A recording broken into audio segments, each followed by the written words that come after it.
వాళ్ళ బ్రదర్ చిరంజీవి గారికి ఇంద్ర మెమోరీస్ గురించి చెప్పమంటే ఏం చెప్తారు సార్? ఆయన నాకు అభిమాన నటుడు. అవకాశం వచ్చినప్పుడు చాలా థ్రిల్గా ఫీల్ అయ్యాను.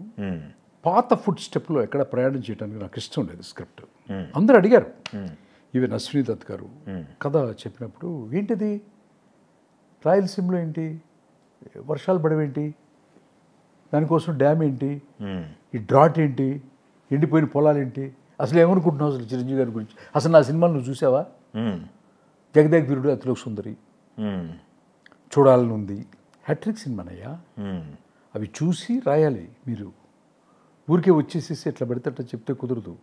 అమెరికా నుంచి శ్రీదేవి రావాలా, లండన్ నుంచి హీరో రావాలా రాయలసీమకి, రాయలసీమలో చేస్తే ఊరికే అట్లా అట్లా అట్లా చేయకూడదని చెప్పేవాళ్ళు. ఆయన ఎక్స్పీరియన్స్ అది చెప్తుంది. మిస్టర్ ఇండియాలో ఒక వాచి తీసేసి ఉంగరం పెట్టినంత మాత్రాన గొప్ప కథ అనుకొని ఫీల్ అయ్యే నిర్మాణ సంస్థలో, కండిషన్స్ పెట్టి ఇలా ఉండాలని చెప్పే నిర్మాణ సంస్థలో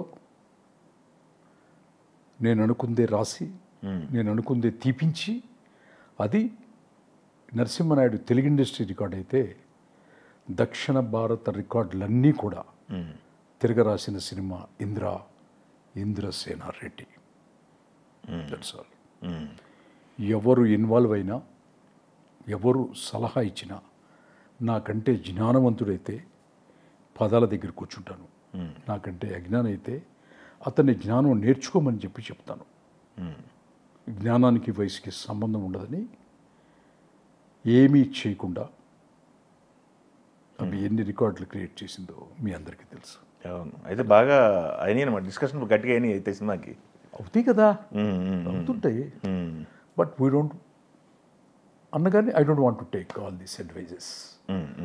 never before, never again. On sets experience ఏంటి sir Chiranjeevi garu? On sets only నేను నా ప్రొఫెషనే తప్ప నాకు మిగతా ఏం లేదు. ఆయన అంటే బీయింగ్ ఏ హ్యూమన్ బీయింగ్, ఆయన ఒక చారిటబుల్ ట్రస్ట్ ఇవన్నిట్లో కూడా ఆయన చాలా ఒక పెద్ద హ్యూజ్ ఇమేజ్ ఉన్న ఒక పర్సనాలిటీ కదా ఆయన. అంటే నన్ను చాలా ప్రేమగా చూసేవాళ్ళు చిరంజీవి గారు. అట్లానే దత్తు గారు కూడా, అట్లానే దత్తు గారి మిస్సెస్ కూడా స్క్రిప్ట్ చదివింది అనమాట. కొన్ని సందర్భాల్లో బిఫోర్ రిలీజ్ 2 daysలో కూడా తులసి కోట ఎపిసోడ్ తీసేయాలి, మొక్కే కదా అని పీకేస్తే పీక కోస్తా అనే ఎపిసోడ్ మొత్తం ఉండకూడదు అని పెద్ద గొడవ జరిగింది. అవునా? పెద్ద గొడవ జరిగింది. నేను ఒప్పుకోలేదు, తెలుసు కదా ఒప్పుకోనని. ఒప్పుకోకపోతే అప్పుడు దత్తగారి మిస్సెస్, ఆవిడని అడుగుదాం, ఒక మహిళ కదా అని, ఆవిడ బాగా చదువుకున్నారు. ఆవిడ చదివి టోటల్గా స్క్రిప్ట్ చదివినప్పుడే ఆ పర్టికులర్ సీన్కి ఒక రౌండప్ చేసి పెట్టిందంట, this is the excellent scene అని. అబ్బా, అక్కడ తల్లి నవమాసాలు మూసి కంటదురా, నీకేం తెలుసురా అసలు తల్లి హృదయం, బిడ్డ నువ్వు కన్నావా, చేసావా అని, నువ్వు ఇట్లాంటి తప్పులు మళ్ళీ చేయకుండా ఇంటి ముందు సమాధి కట్టి దాని మీద తులసి మొక్క పెట్టి నీకు ప్రతిరోజు గుర్తుండాలి అన్న మాటలన్నీ తనకు బాగా నచ్చినాయంట.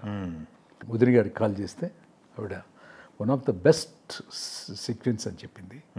సో అప్పుడు లోపలికి వచ్చి ఓకే చేసి రిలీజ్ అయింది సినిమా అనమాట. అసలు మామూలు జడ్జిమెంట్ కాదు అయితే. సూపర్ అండి, చాలా మెమరల్ ఉన్నాయి అయితే.